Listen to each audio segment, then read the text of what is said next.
Treni bulgar që u aplikua gjërësisht në Shqipëri, mbeti në stacionin e Pekishtit. Doli nga shinat dhe mbeti aty. Kjo është fytyra e vërtetë e Edi Rams, fytyra e vërtetë e këtyre zgjedhjeve të cilat kur nuk do njihen. Ata që mendojnë se mund të imponojnë qytetarëve shqiptarë në këtë mënyrë, vullnetet e tyre dhe mund të qëndrojnë mbi karrige, gabojnë shumë rënd.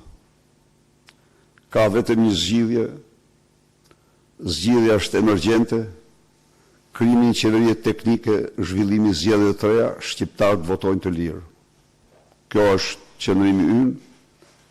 Ka vetëm një, ne kemi me qindra dhe dokumentat pafundme të shkatrimit, të shtrimit të procesit zgjedhor në farsë elektorale, pra kjo është farsa e vërtet elektorale, dhe ne duhem që shqiptarët të votojnë dhe të mos vuajnë farsën elektorale dhe pasojat e saj.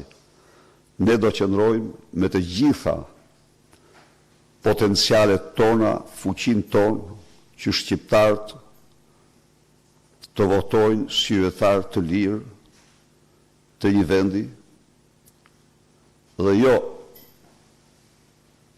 të përjetojnë farsat e turpshme elektorale që janë të njëjta me ato të Zimbabves 30 viteve më parë. Është absurde të mendosh se vetëm diaspora.